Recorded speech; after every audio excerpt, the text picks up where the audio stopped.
Welcome back to Mindkind Podcasts. This is Dr. Jo North returning to our platform. Mindkind continues to be a reflective space for anyone who wants to stay sane in our demanding world. Our intention is to inspire, motivate, and inform people of all ages interested in mental health and well-being. I'll be drawing on 35 years of practice as a psychotherapist, and we'll be looking at research and therapy along the way and talking with other experts in the field so we can draw on their skill. If something affects the mind, we'll be talking about it. So let's get on with today's podcast.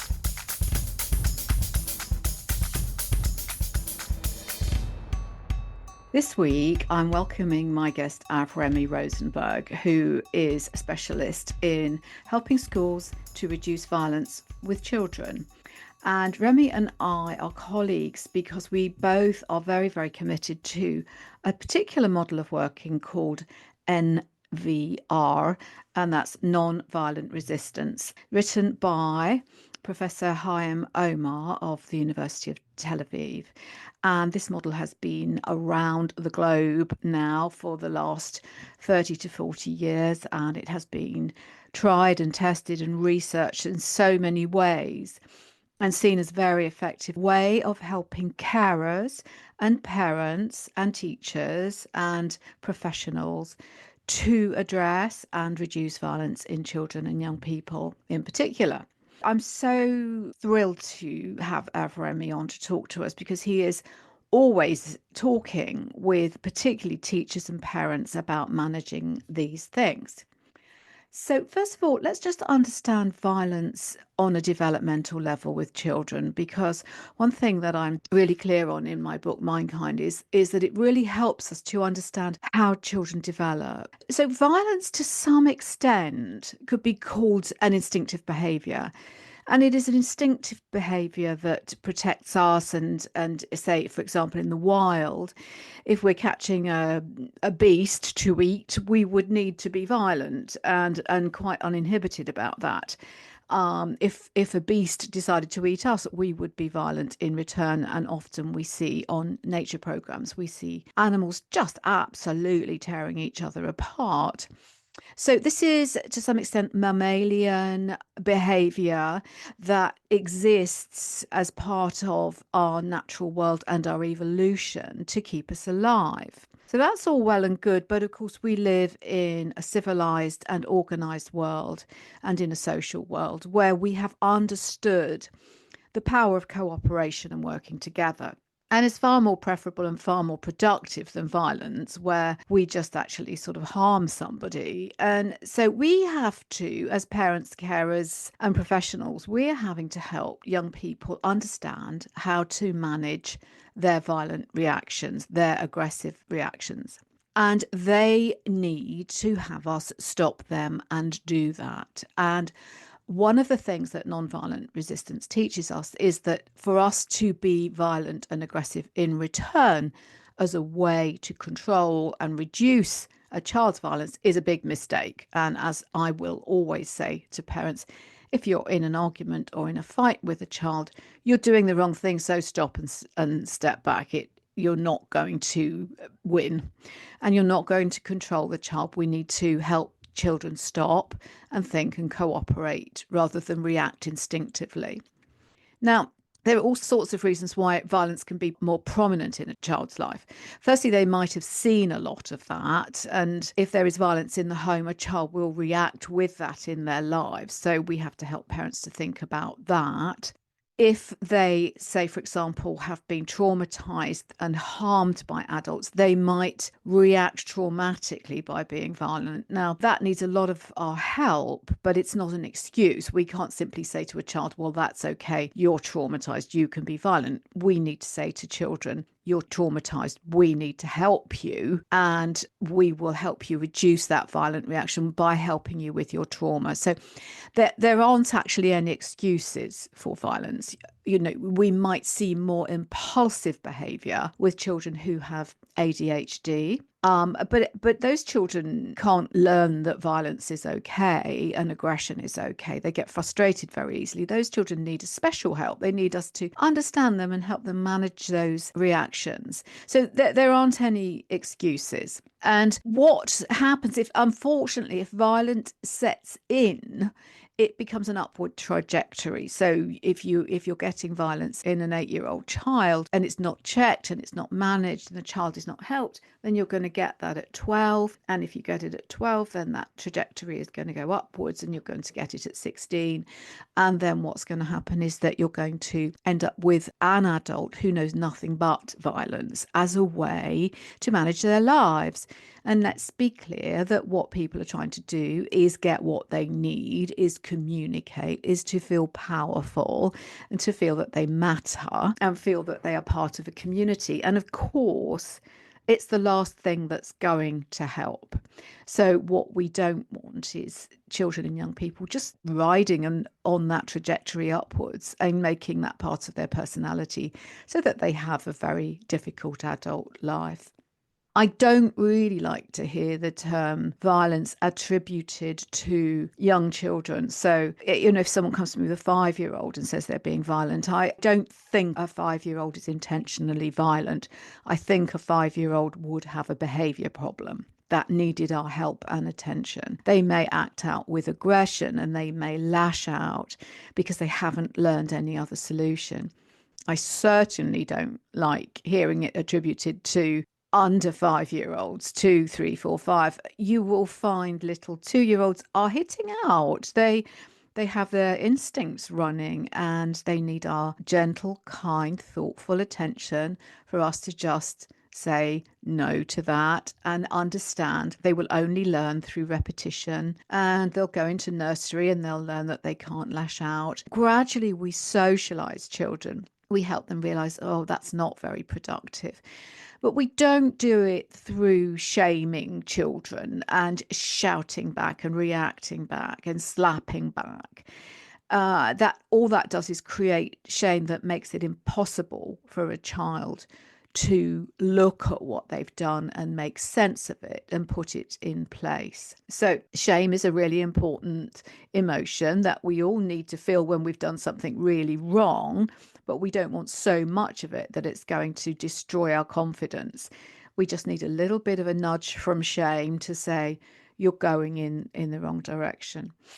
And I can't really stress enough how children learn socialized and connected behavior and good communication through the attachment relationship. And this starts from the word go, and not probably, we know these tendencies start during gestation. We need soothed mothers. If there's lots of cortisol and fear and anger hormone in the mother when she's pregnant, she's probably going to pass that on to the child, who's then going to have a tendency to have those impulses. And those children then need a lot of help and support. So I think crucially, we're going to learn about the nonviolent resistance model, which says to children, no, we will find another way and we will help you do that. And we will not escalate. And even more crucially, the nonviolent resistance model says to carers, we're not looking at the child initially, we're looking at you. And we need you to be very aware of your own behavior and how you manage yourself and how you speak with a child and how you model non-violence to the child. So carers are often asked immediately to think about not escalating, not stepping down, not being complimentary and saying, oh, we'll have what you want and then you won't be violent, because that never works, and not escalating and not being angry and violent with the child, but being really clear. We don't accept violence. We are going to help you find another way. And let's talk about this when you're ready. Or with small children, you don't talk with them. You just structure their lives and organize them accordingly and try to understand what they're communicating. So background is really important, and the attachment relationship is really important. And the developmental stage of the child is really important. But either way, we're saying no to violence. And here we are now with Avremi Rosenberg. Hi, Remy. It's so nice to talk with you today. And I'd love to hear about you and the work that you do with schools. Tell us all about it. My name is Avremi. I work with families and schools, and I do a combination of things. I do assessments together with psychiatry clinics for ADHD and autism, and I also do behavioral systems. So very often when a school approach me about a child, they'll be looking for a approach which may be a behavioral type of approach, or it may be going down the line of an assessment. What sort of problems are you seeing? What do you think we are having to manage in schools these days with regard to child behaviour? I mean, in my work, there's two parts of what I deal with.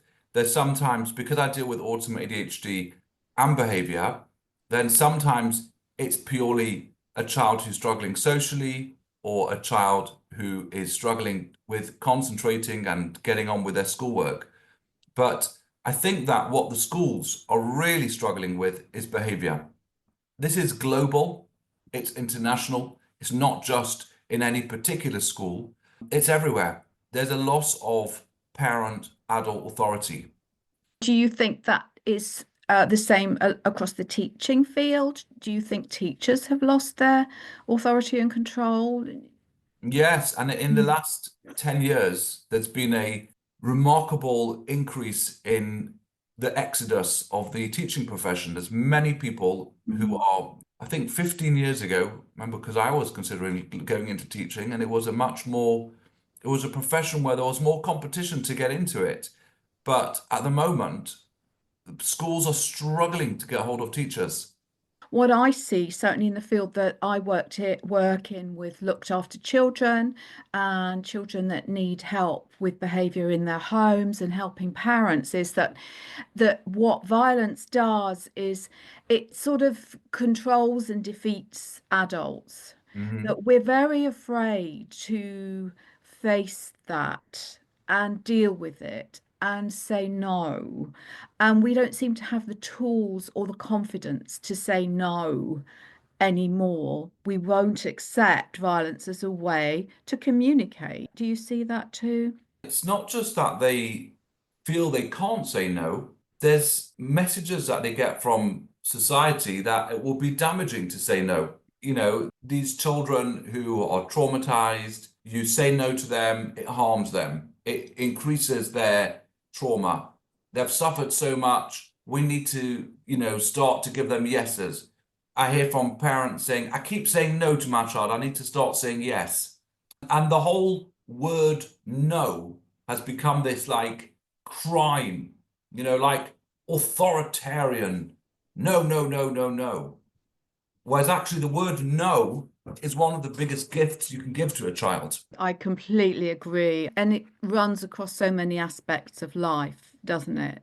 As you know, Avremi, I've just written a book about weight management and the way we struggle with ourselves and with food. And we don't say no anymore to food. And it's about boundaries within relationships. I've worked in psychotherapy for so many years, and I think it's the most powerful word that we have in our lexicon is to be able to say, no, I don't want that. No, I'm not going to do that. And I think what we find is that children who are violent and who take control and who are aggressive, they feel very confident about saying no. They can say no to what they like, but nobody else has rights. And that's a very difficult scenario that we're in there. Yes, Yeah. yes. And I just would sort of add to that and say, I know that you as a professional and me, we're very keen on people's rights. And we sign up to the European Convention on the Rights of the Child.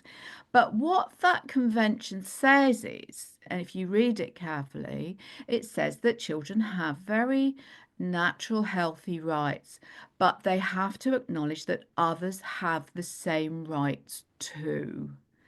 And there's a kind of imbalance there with, I have rights, but you don't. But we all have the rights to decency and we all have the right to feel safe. And I can see that you'd agree with me on that.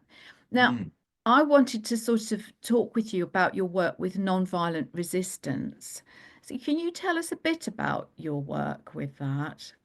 Yes, it's very interesting because I had a big shift in my beliefs about 7 years ago. I used to look at things differently, and tell you how I really built my thinking on the motorway because there's a 70-mile-an-hour limit on the motorway. Now, I do. besides for people who are trying to drive economically, Yes. you don't get a lot of people who keep to the limit. It's if you ask people on an honest day, when you say 70 limit, do you keep to 70? You don't get many people who say yes, including police officers off duty. So Okay. when you have a camera, speed camera, so people speed up to the camera, slow down, and speed up again. And there's only one thing that I noticed really is effective at keeping speeds sensible or legal, should I say, and that is the average speed cameras. The average speed cameras, you just don't get people speeding in them. Therefore, I felt that this, to me, was evidence of the human nature that we don't really do things unless we need to, unless there's a consequence if we don't. And Hmm. therefore, if we don't use consequences with kids, then our rules will be unable to, they're not, why would they keep them? They don't keep the 30-mile limit, they don't keep the 50, they don't keep, unless there's going to be a consequence. How this changed was when I went into foster care and different types of work with different types of ages, and it just wasn't possible. Let's say I used to be a teacher, and you could give a child lines, you could ask them to stay back for a couple of minutes, you could remove a privilege from them. But with older children, or when I was doing foster care, there was sometimes just nothing really to do about that. And sometimes there was such a battle with a child, there was such a struggle that you didn't really want to get into that. And I started to actually, in that process, really feel a complete loss of adult authority. And that's where I came on to parental presence and realizing that actually there's something much stronger about adult authority, which is the presence of the adult, the caring adult, the way that we speak. So if I give you an example, and this is how much I've changed, because I have got kids, my older kids are like coming on for 18, 19, and I have some younger children in my family who are 7 or 5. And the way that I work with them is very differently because I no longer think that I've got that consequences on my line of authority. And in fact, it's the opposite way around. Actually, when we think our authority is made by consequences and consequence equates to our authority, we are outsourcing our authority to consequences. Actually, my authority is on my word because I'm your parent, because I'm your carer, because I'm your teacher, because I care about you, and because this is my position and I'm not changing it. And this is so much more powerful and so much more effective in bringing about change in behavior. Yeah.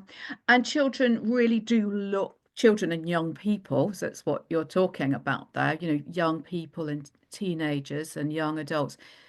You see, they look to us actually for authority. If we don't be the authority in their life, they'll go and look for that somewhere else because we all need that loving limit. We all need containment. We all need to feel that somebody is watching and observing and able to say, give us guidance at the right time. And it's a sort of a law of attachment that children look to their parents' mind for that authoritative confidence that they are going to take care of the child. I think when that's lost, children actually feel very lost. That is so true. I mean, Yeah. I was a teacher about 15 years ago. I taught teenagers, and there was a very in this school there was quite a lack of teacher authority, but there was still authority because the kid in the class who had the biggest presence, he had authority. And I always looked at that as being really unsafe because it means that the children are going into school and the authority is held by children and not by the adults. Yeah, absolutely. We're not talking about young people not having their say. We're not talking about them not having their opinions. In fact, people like you and I, we really welcome that. But what we want to see is respect for others and an understanding of guidelines and rules and regulations and why they are in place.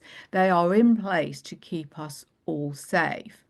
So I think we need to be clear because people might mistake authoritative and authoritarian. So, I'm a different generation. I was raised with an authoritarian father who was frankly Victorian in his behaviour rules. I mean, little children should be seen and not heard, and there certainly was consequences for anything that was seen as disrespectful.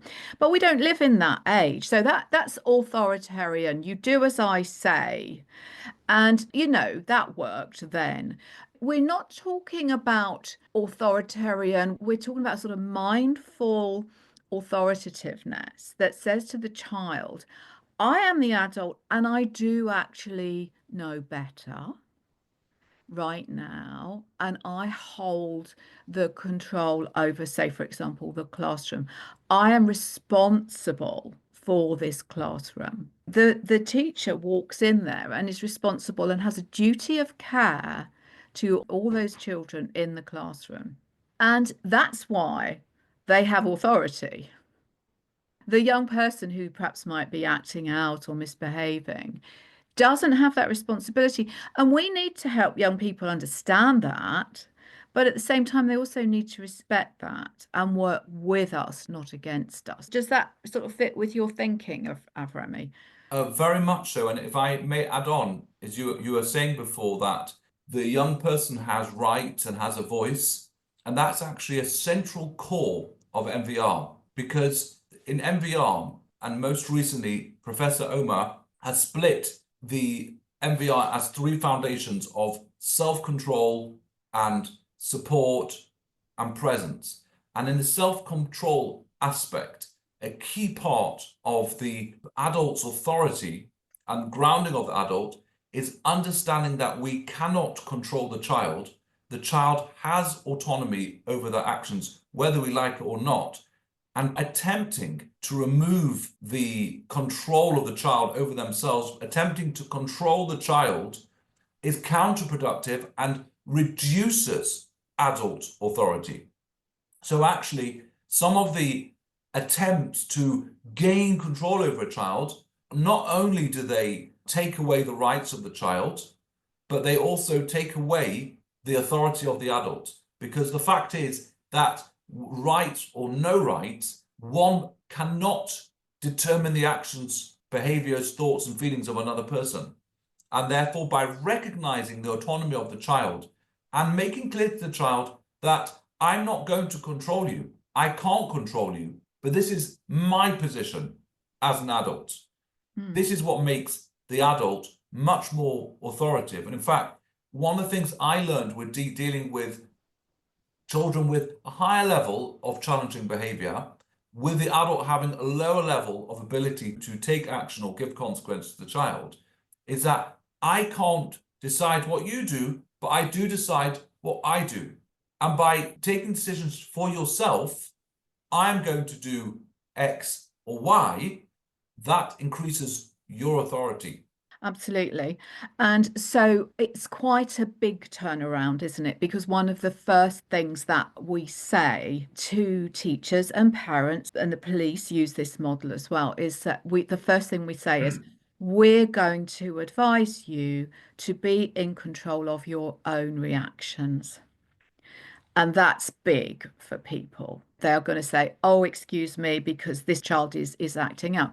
And we're not talking here, about children being a bit cheeky or a bit rude. We're talking about children who will lash out and who will be really, really abusive with their words and very abusive in general. So we're not talking about minor events.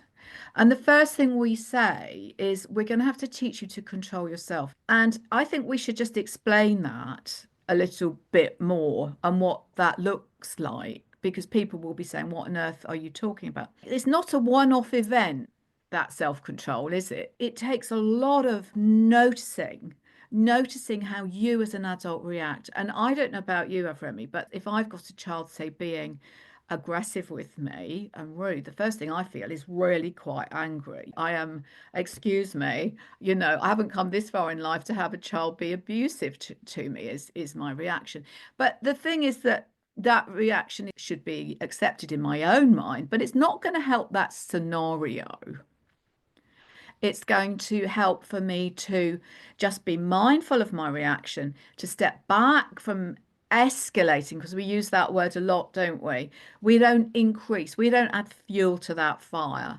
And it boils down to very simple things like our tone of voice, what shows on our face.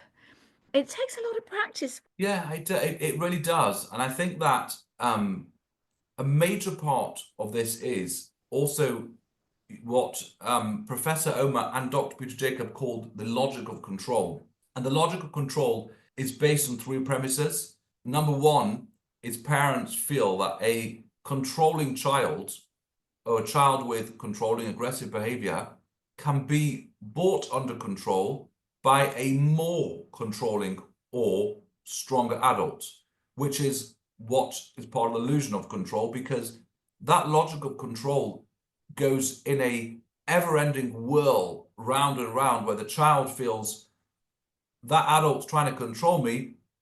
I'm not going to let that happen. I'm going to take control. The adult thinks that child's trying to take control. I'm not going to let that happen. I'm going to take control. And Chaim speaks about how a child can feel that their survival is based on this ability not to be controlled by the adult. They see it as a great threat to themselves, and therefore they will do anything not to be controlled. And at the same time, the adult feels that their existence is based on their being able to have authority. And this becomes like a survival instinct to get into this control. And therefore, when you think about trying to control your emotions in such a time, it's going to be so much more difficult. The second premise is the idea that as an adult, as a parent or carer, I automatically have the position where the child should listen to me. Children automatically will be listening to adults. And that's not right. Children, especially nowadays, don't automatically listen to the voice of an adult. The third one is about immediacy, is that if I'm going to be an effective adult, I will be able to bring that child under control immediately. So these three thoughts, changes in beliefs. In number one, realizing that actually an adult with more controlling and more power is not going to be able to bring that child under control. Number one. Number two, you're right, children should listen to you perhaps, but they don't. And being aware of that is really important. And number three is, in Chaim's words, is realizing that change doesn't happen in one fell swoop. It happens over time. And when people get these three beliefs in line in the idea of self-control and what control you can have over someone else, you're going to find it much easier to be able to control yourself. Yeah, that's right. So here we are. I mean, we're talking really in depth about what this means. And you and I are going to talk a lot more about this in our next podcast. We're going to develop these themes because there's a lot to think about there. But Avremi, I'm just so excited. Thank you so much for coming today. I know that you've got to get into a school any minute now. And we're just so pleased to talk to you. And I look forward to talking again, and we'll go over this in more detail so that parents understand more about this way of thinking. Thank you, Joanne. And Joanne, it's a tremendous privilege for me to work with you as well. Your expertise in the looked after sector in care homes, in children who are in adoptive settings, foster care. Your expertise is second to none. You've had 20 years experience here, and your contribution to MVR and the thinking in MVR in this sector is invaluable, and we are so grateful to it. Thanks so much, Avremi. We'll talk again soon. So it's just great talking to Avremi because he's worked in this field for years and he's very committed to helping children communicate better. What I find is that what violence does is that it when children are being violent, they're not actually learning anything. They're not learning about cooperation. They're not learning about being friends. They're not learning what it means to talk and to discuss and have differences of opinion. And so their lives don't develop very well. That's why this is so important. I come across parents who are very, very strong, loving parents, and they adore their children. And I've met very, very few parents who don't completely adore their children. But at the end of the day, love itself is not quite enough. We need to show children some management skill as well. And ultimately, what I have seen over the years is that children respond a lot better when they feel that parents set boundaries and set limits for them. And in the NVR, the non-violent resistant model, we call that the loving limit. And we start to make it clear to children that no, there's a limit here. This means no. And as a parent, I would say to you, if you've been that loving parent and you find that your child is out of control and is disrespectful, you probably are going to have to do something different. You might find that you are too accommodating with your child. And we can accommodate and accommodate. And in the end, what happens is the child just gets confused because that's not what the world is. The world doesn't always just accommodate us. And I see that ultimately that total, we're going to do that sometimes, and that's very important. But that total accommodation does not work. It gives a child the wrong impression of life.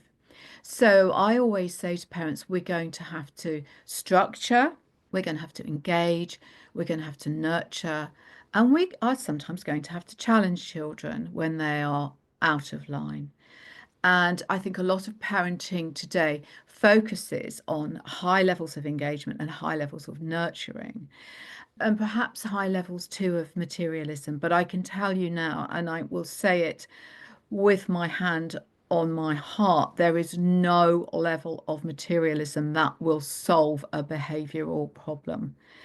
And that we actually, at the end, have to do the hard work. We have to dig in and we have to say to our child, there are going to be no's here because that makes children feel safer. It makes them feel more secure. It makes them feel that we have an adult mind, that we are not a child with them. And in the 12 Rules of Life, Jordan Peterson's book, 12 Rules of Life, I think it's his rule 6 that he says, never let your child do something that makes you angry with them. And I think that's a really strong rule that if your child's behavior, if you're honest, is ultimately making you an angry parent, then you need to rethink. I would add to that and say never let your child do something that leads them in the wrong direction, that is clearly out of control. And Professor Omar, as Avremi was saying, is really, really big on us being more vigilant of our children, of observing them more, of letting them know we are observing their lives and we are engaging with them in their activities. And this shows them that we're interested, that we're going to have the ability to rescue them if they get into trouble, because that's definitely a parenting role. And there's plenty in our current day and age that that leads children into problematic areas where they're just frightened. If they're being bullied online or if they are being exploited online, actually they need to feel our presence. And so in another podcast, Avremi and I will expand on what it means for a parent to be more present and to be more vigilant. And what that ultimately is doing is increasing the quality of the relationship. If we're not more present, the relationship frays and fragments and pulls apart. And that feels dangerous to children ultimately. And we're going to learn more about what it means to de-escalate, not escalate with the child. I think Avremi was explaining that so well, that this sort of battle for power, it is so destructive and it's so unproductive and it does not work. And so we must not, as parents, be afraid to step back and say to children, I'm not engaging in violent conversations with you. I am not escalating with you. Let's talk about this when things have cooled. And in that, there's so much learning because we're inviting children to learn to manage their anger. And it's for sure they'll be angry with us if we don't stop them. I'm just mindful of many years ago working with a young lady who was in the care system who was very violent and very out of control. And I met her once later when she was out of care and she pulled herself together and did so well. And she said to me, nobody stopped me. Nobody could stop me. And if only they had, I think my life would have been easier. And that was a salutary lesson to me, that children and young people who are being violent are simply lost and needing our help. And so we're going to learn about de-escalation, and we're going to learn and teach parents how to reach out for support with managing children. We find that in situations where there's violence in the home, whether it's domestic violence or violence where children are being violent, that what that tends to do is become very secretive and very hidden, and nobody talks about it, and there are taboos on it.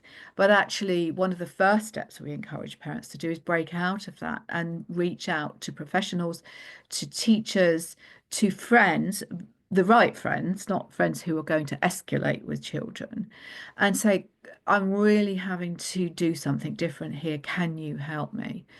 And so we really encourage, if you're in this kind of situation, we encourage you to reach out to people who are going to help you and who will work with your child or your young person, and who will say, hey, come on, we've got to do this differently. We're not doing this. And to help them and say, we're going to help you find different ways to communicate. If you're troubled and angry about something, let's talk about it. But let's talk about limits, and let's talk about safety, and let's talk about a different way of behaving in our home. So we've got lots and lots more to talk about, and I'm looking forward to our next podcast, and we'll be talking to you more about child behaviour. Thank you so much. Have a good week. Thank you for listening. Check out the next episode on our platform. Don't forget, I'm a Doctor of Psychotherapy, not medicine or clinical psychology. My expertise lies in the field of applied psychology through psychotherapeutic models of practice. This podcast is not intended for diagnosis or treatment of any kind. If you are concerned about your mental health, do consult your doctor, who will guide you. If you are ever in a mental health crisis within the UK, dial 999.